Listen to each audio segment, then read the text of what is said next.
no-nonsense way, keeps us all in line. And my friends and I talk about the real stuff of living it, and we hold nothing back. I'm Ginger Stocky with Jay Williams, and our lovely friend Erin Cluley cannot be with us today. I miss her. I know. We miss Erin so much. Yes. I know. We are thrilled, however, to have another friend with us. This is Stacy Lindsay, and I'm going to introduce you to Stacy in the correct fashion that she deserves in just a minute. But what we do here is we talk about life, we talk about the Word of God. When we need a little extra help, we call up Joyce, and she is always there to help us. So consider yourself one of the girls now. Yes. And let's talk it out. Let's talk it out. Yeah. Yeah. We're talking about pressure today. Whew. Pressure. Yeah. I feel like we need a soundtrack. You're so good at our little music selection. Yeah. So bum bum bum ba bum bum. Under pressure. Yeah, there we go. Little David Bowie. All right. There you go. There you go. I knew exactly. I was like, is that Vanilla Ice? I know. Under pressure. It's actually quite a miracle that you got whatever the song was from my cue. Hey, I think that was good. Yeah, thank you. The pressure that was on me for that just then was overwhelming. But here's the thing, though, and this is something that I've said to Ginger all the time. Yes. Ginger slides in little singing things. Like if I'm singing something, if there's music playing, she's always on pitch with harmonies. She can actually sing. Go. I think she's hiding a talent, to be honest. Closet shower singer. Maybe that. Yeah. I think that's about all I've got. There you go. I think that's all I've got. It's best for those things to stay put in the background and hiding. I want to introduce you to my friend Stacy because there is so much to say about Stacy, and I'll give you the official line. But first, let me tell you that when we met the first time, there was just this instant connection. Yes. Where it's like, this is a new friend that I will love forever. Yeah. And it's just been one of those things that God gave us a connection, and I'm so grateful, so grateful. And I'm so glad to have you here with us. So I'm going to read this so that I get it right because it's so awesome. It's so awesome. So Stacy is the founder of They Serve Too, who we are thrilled to work with. It's such a great organization. It's a blessing for us. That is, Hand of Hope is connected to you, but They Serve Too is dedicated to helping military families in so many different ways. Yes. And it's been a wonderful blessing to many, many families in our military who, of course, deserve it so much. She has been awarded the Army's Outstanding Civilian Service Medal and the Navy Meritorious Public Service Award. Hello. Those are pretty awesome. I thought about wearing those today. That would have been so cool. So cool. She is a businesswoman. She is a leader. She is a world changer. And she is also a mother. And she is the wife of, I'm going to get this right, Vice Admiral Yancey B. Lindsay, a 3-star admiral in the Navy. Yes. And so pressure should be your middle name. It's a bit of pressure. There's a little bit going on in your life. Yeah. And like I said, I'm so grateful for who you are and for what you bring to this. But when we were talking about pressure in our life that we all face, every one of us, absolutely. No matter what we have going on, the world has pressure. Our family has pressure. Our lives are just full of pressure. And I thought, Stacy can talk about this because she gets it. Yes. So let me just start by asking you, what are some of the pressures that come along with being a part of a military family, and especially one that is at the rank that your family is dealing with? Well, I think that, leadership or any place of authority that God may put us in, that it just comes with pressure, right? And sometimes scrutiny. Yeah. Being a military family, there's constant change. So our military families deal with a lot in their service to our country, whether it be, just changing a location that they live, or trying to find jobs, or, trying to get the kids in school or not in school, as the case may be right now. Yeah. I think that as you juggle things in life, regardless of where God has placed you, we all have those pressures that can weigh us down.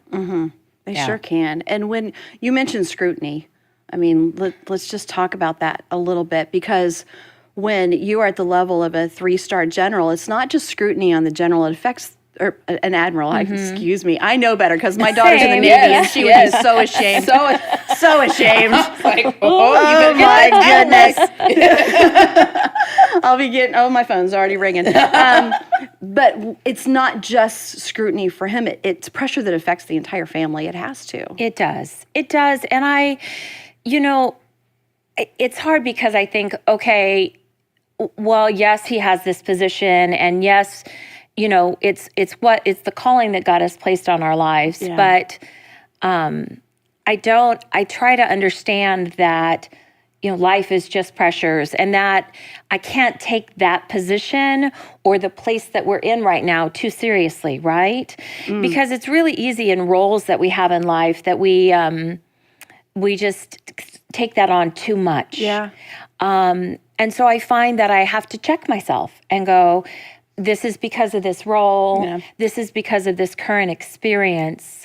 So don't take things too personally. Don't take it too personally. Don't get caught up in it. Yeah. Right? And sometimes don't take yourself so seriously. Absolutely. Yeah.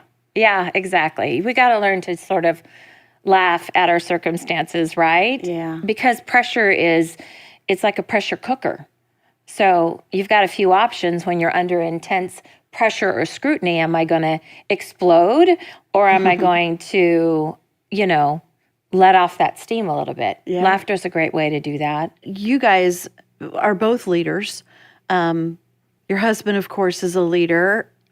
What we do as leaders is quite often scrutinized and misunderstood, and there's a lot of pressure in that. And I know a lot of our friends who are listening have experienced that as well. And there's always that desire to want to be liked, to to want to be loved, to want to be understood. And so I know that you guys have had some of those hard things where you're not being received the way that is fair.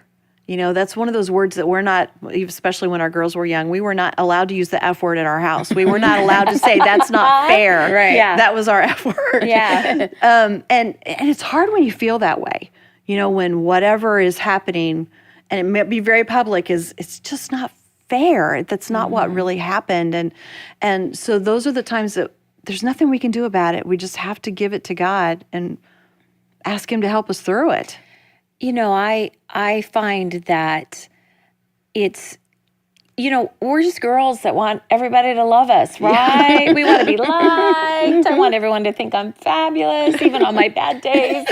And, I have to remember when I'm under scrutiny or pressure or misunderstood.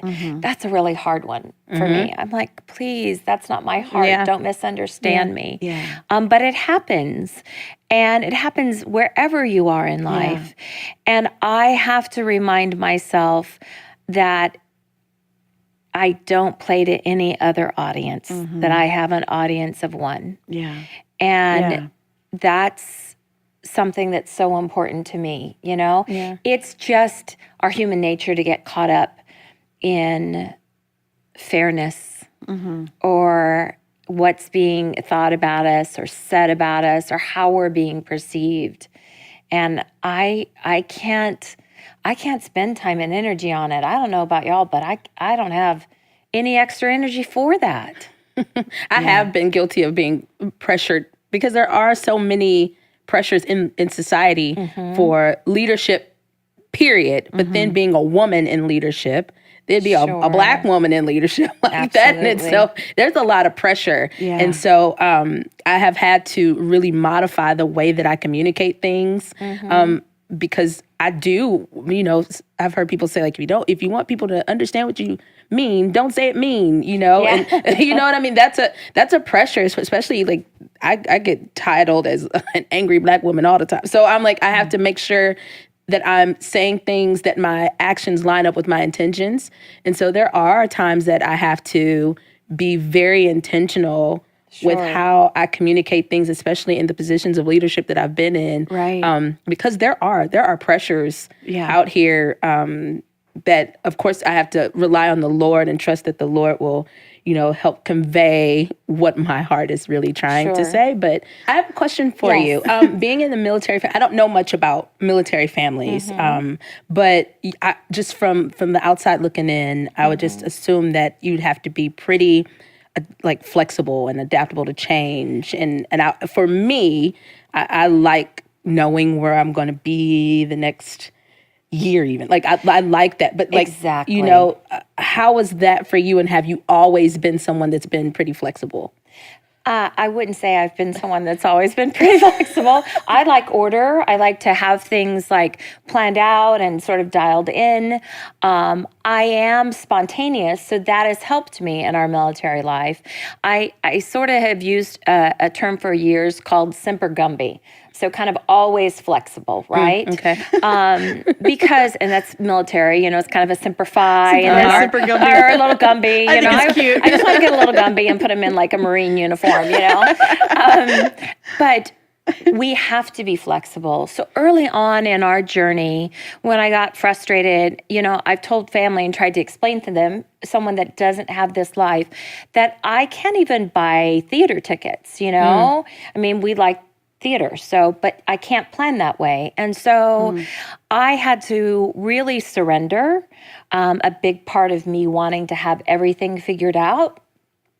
And, because of my faith, it was really easy to go, when it's out of my hands, I know whose hands it's in. Wow, that's good. And we face so much of that in our lives, regardless of where we're at.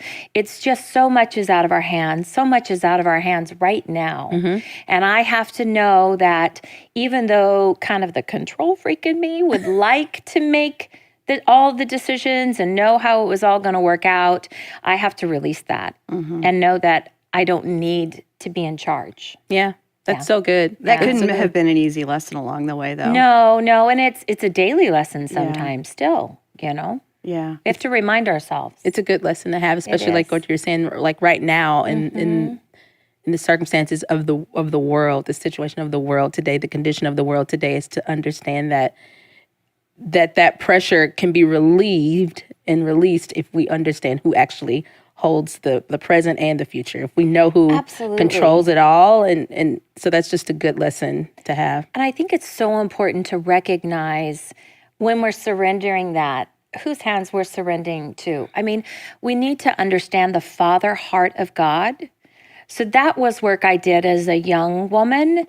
And it changed things for me in being able to, lay that at his feet or put it in his hands, when you know that just like, the Father wants to take care of his children, that I'm his baby girl. Yeah. And if you can relate it in that way, it changes everything. That's such a major shift. It always has been for me. Yeah, and that is true for everyone. No matter who you are, no matter what pressures it is that you're dealing with in your work, in your family, in your church life, whatever it is, what you're saying is true. Is He is our Father. He is our Daddy that wants to bear that burden for us. So let's jump right in here and see what Joyce has to say, first of all, and then we'll talk about the word that she shares about pressure and stress in our life.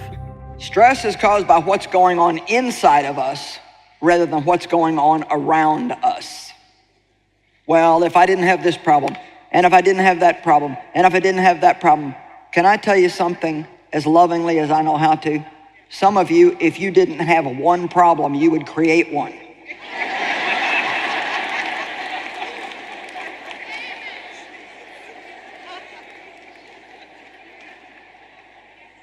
I mean, just saying, Now,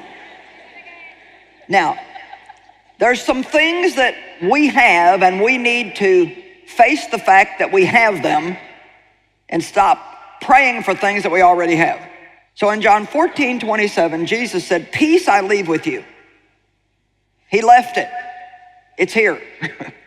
"My own peace I now give and bequeath unto you." Jesus said this to his disciples pretty much as one of the last things that he said to them, and he was leaving them what he felt was some of the best things that he had to give them. He said, "I bequeath to you, or I will you, I leave you my peace. Not as the world gives do I give to you. Don't let your hearts be troubled, neither let them be afraid. Stop allowing yourselves to be agitated and disturbed, and do not permit yourselves to be fearful and intimidated and cowardly and unsettled. Now, I love this because Jesus is saying, here's my part and here's your part. I'm going to leave you my peace. When you're born again, the Prince of Peace comes to live on the inside of you. Everybody say, I have peace. But now he says, because you have that peace, when these stress factors come against you from the outside, you don't let yourself get upset. Well, I just can't help it. You know, that's a phraseology we need to get out of our language. Stop saying, I can't help it. Don't ever say again, I can't help it. Just say, with God on my side, I can do whatever he asks me to do. Because as long as we think we can't help it, we're going to stay in this weak-minded situation and just let everything in the world run roughshod all over us. I've learned to do something that I want to share with you. I have learned when I'm feeling myself starting to get upset. And how many of you know you can feel it coming? Dave loves to fix my hair. Now, he doesn't like to do my hair, but he likes to, and he's fixing this. Then he's over here, and especially before I do the conferences, and he's just being loving. He just wants me to look good up here. And he said, you don't realize when you turn sideways, if you got something sticking out here, it doesn't look good. So this morning we had a particularly bad hair day. And he has repaired my hair at least 4 times. Well, first of all, I don't like anybody with their hands in my hair, except the girl who does my hair. And I probably especially don't like Dave in my hair. I don't know why. I guess just because he does it so much, you know? And so by about the 4th time this morning, then I put this thing on back here, and then he told my hair was all sticking out above that. So then we had to fix that. And then he could tell by my face that I was about to get an attitude. He said, okay, I'm not gonna fix it then. We can just let it, let's say these are the things Dave and I fight about. So I can feel myself starting to get upset. Well, you see, the way I was years ago, I just went with feelings. However I felt, that's what I went with. But now, when I start to feel that, I remember John 14:7, don't allow yourself to get upset and disturbed, and I start talking myself off the ledge. You know, you can't talk about pressure without talking about the antidote, which is peace that God gives us. Stacey, I love what you said earlier, and I kind of brushed over it and didn't mean to, about that laughter is a great answer for this. Absolutely. It does release a lot of that steam that we need to release. So rather than Joyce being upset all the time about Dave and her hair, we might as well all laugh about it, right? Yeah. So what are some of the things that you guys see as antidotes to the pressure in your own lives? What are some of the things that you do to walk in that peace that Christ gives us?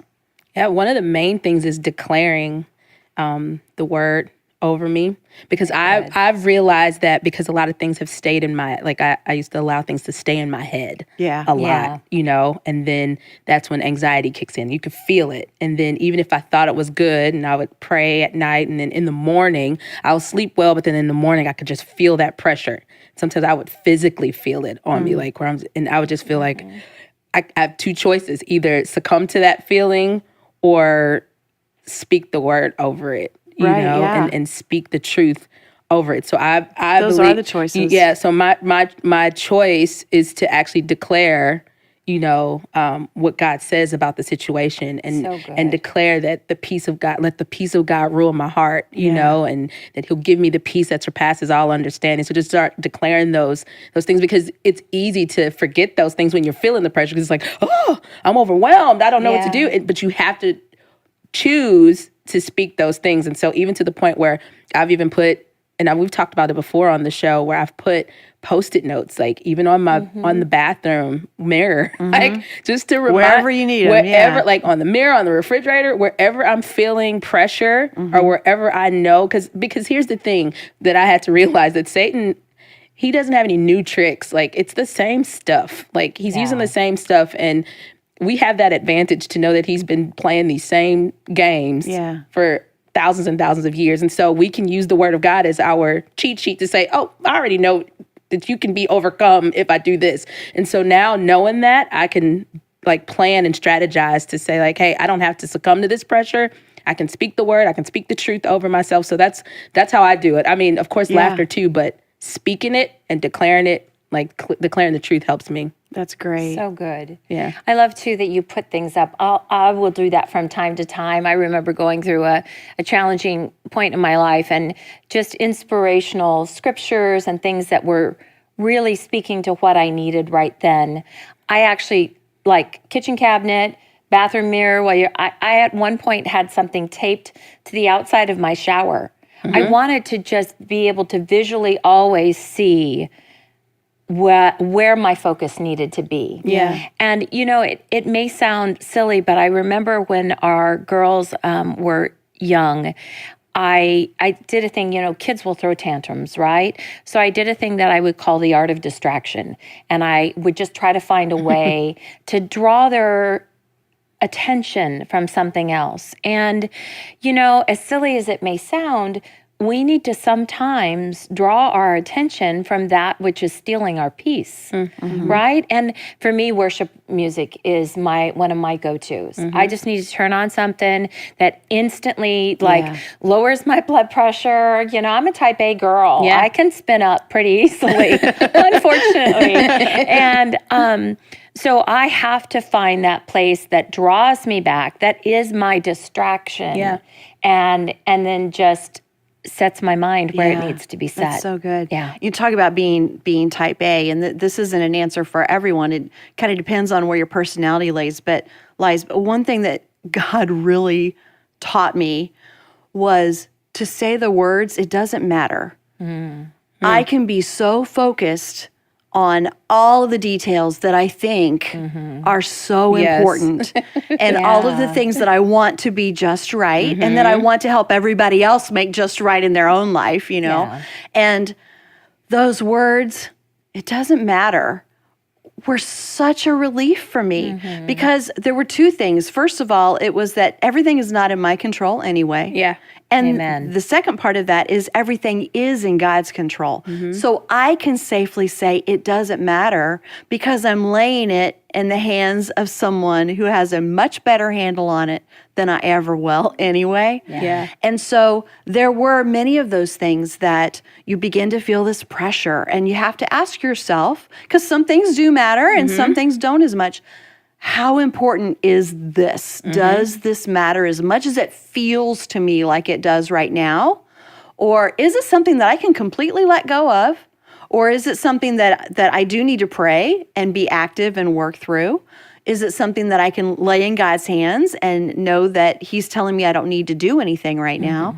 So wherever it was in that whole situation, my question was, how much does this matter? And oftentimes the answer was no, it doesn't. And the pressure would just be like, oh, good, okay, I can move on to the next thing that probably matters a lot. But that was huge for me. That was really, really helpful. Yeah. And I think about the different things that probably a lot of our friends who are listening right now are dealing with in their lives, right? There are so many really serious things that people are dealing with. They're dealing with physical illnesses and financial trouble, and maybe a special needs child, or the loss of a loved one or a relationship. Very serious things that are very hard to deal with. There is a lot of pressure in our life. So there's no way to skirt over that.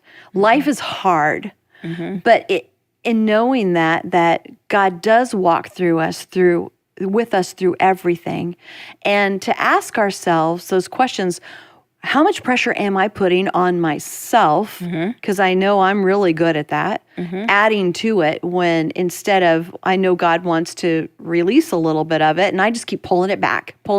Sure. Because it feels like if I don't do this, it's going to go wrong. And sometimes I need to let go, and then it goes much better. Yeah.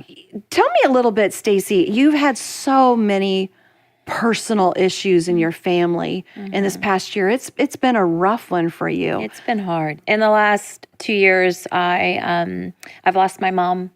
My sister is in a current battle with breast cancer. I've done 2 overseas moves in 13 months and just a lot of other life and difficulty in the midst of all of it. And sometimes you're having a struggle just to keep your head above water. But it's where you choose to dwell, right? And I'm not saying that there hasn't been a lot of tears and a lot of really hard days and a lot of really being torn. I mean, that part of our military life is I don't always get to be where I want to be. That's really hard, when you want to be there for family or to take care of people. A lot of people can't be where they want to be right now because of what we're dealing with. And so there's a daily surrender there of pain, of disappointment. But, I still have someone to help me through it. And in those days that I'm struggling the most or feeling like I'm not doing enough, all you can really do is just surrender it in prayer. I mean, there's so much in our lives that we can't control. And I also have to remember that even with all that might be the burdens that I'm dealing with, there's still so many people that are dealing with even more. Right. Yeah. And so that helps put things in perspective. Yeah. It doesn't change our circumstances, but we have to realize that there's a lot of people hurting. And maybe I'll grow enough through what we're going through that I'll come out on the other side and have something that makes a difference for somebody else. We're supposed to grow, even when it's hard. So, yeah. I'm a practical person. What does that surrender look like for you? So, I'm like I said, a type A kind of girl. So sometimes that surrender is me throwing a little bit of fit first. Yeah. That makes me feel better. Me too. Never one done. I mean, I'm on the road to surrender.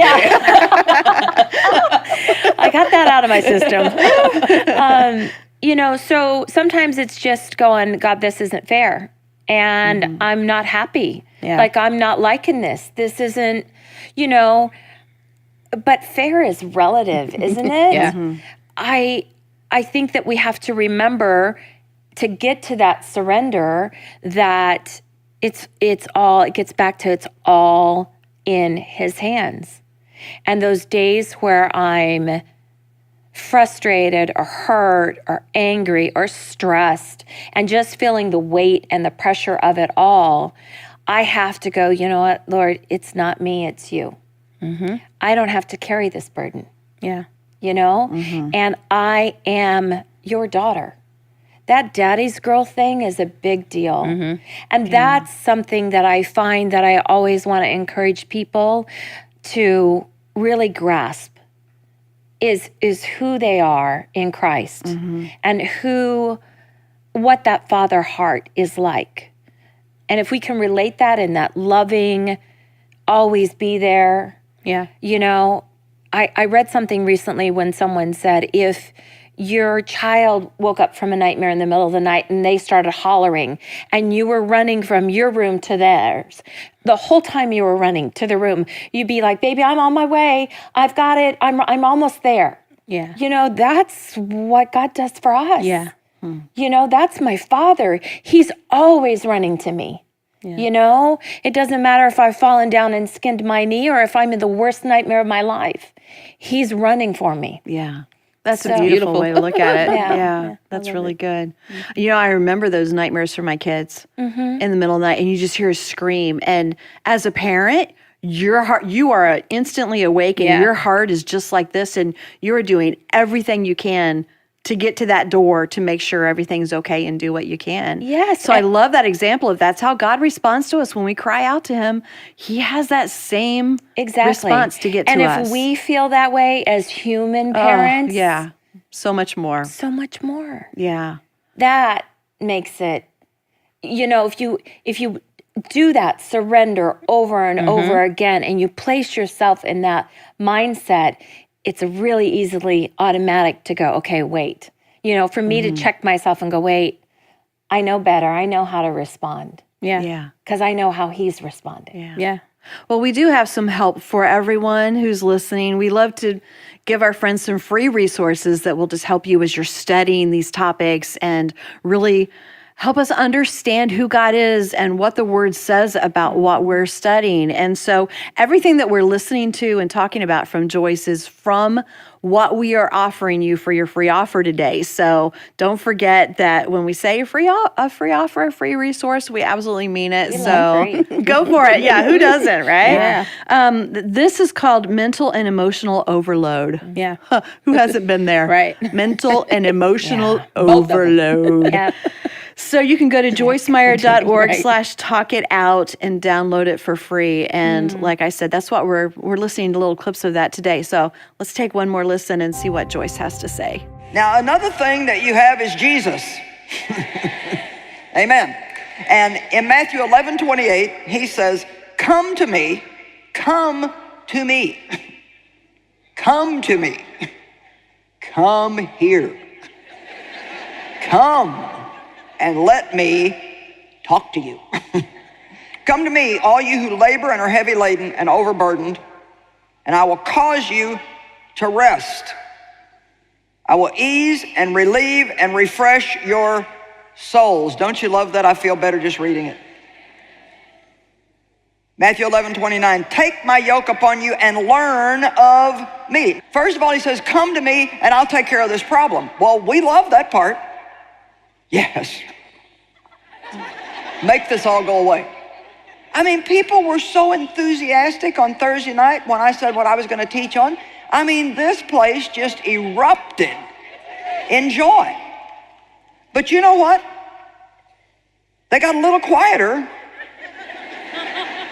as the evening went on, and they found out that I didn't have a magic charm to make all the stress go away, that what was going to happen was they were going to come to Jesus and he was going to teach them something about why they were stressed out, and then he was going to help them make a change in their life. Are you with me today? That would then prevent the devil from getting back in. The Holy Spirit has been given to us to be our constant companion in life. Jesus told his disciples, I'm going to go away, but you're actually going to be better off because I'm going to send you the Comforter. And the reason why Jesus said that is because he could only be in one place at one time, but the Holy Spirit can work in and with every single one of us every day of our lives, no matter where we're at or what we're doing. He can be with every one of us intimately and personally. And he is the teacher. He teaches us how to live life differently so we can have the life that Jesus died for us to have. Honestly, I have those childish moments where it's just like, God, I just want you to get me out of this. I don't have any time to be learning any lessons. I don't want to do any growing.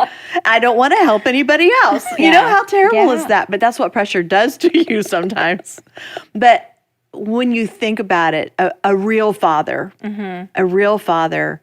doesn't do what you need in the moment. He does what you need that's best for you overall. And that's what God does for us too. But absolutely, it's not easy when it happens. That pruning, right? Oh, ouch. Yeah. You What know? are some of the things that you both do to relieve the pressure when you need, whether it's a break or to reset? What are some of your secrets? Recently, I do like the kid did when you said they had a nightmare. I'd scream. Yeah. I'm just like, you know. Like, Does it work?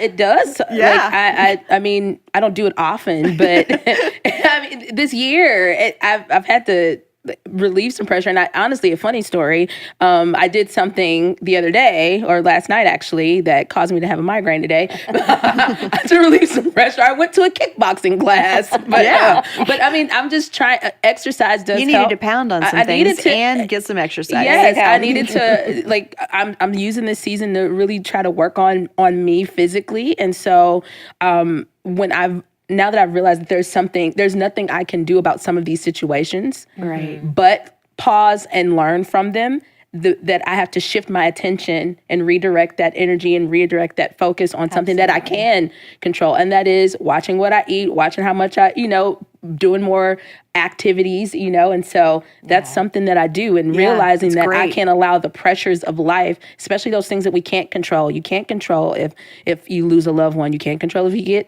divorce papers served to you. You can't control those things. So instead of letting that pressure paralyze me, I'm learning how to take action. Like Joyce said, come to the Lord and learn from the Lord. But there are also times that you have to just take action in your physical life too, and just do something. So I've been moving more. But it caused me. I didn't drink enough water when I did the kickboxing, so it gave me a headache. But you're learning and growing. I'm learning and growing, and next time I'll be full of electrolytes.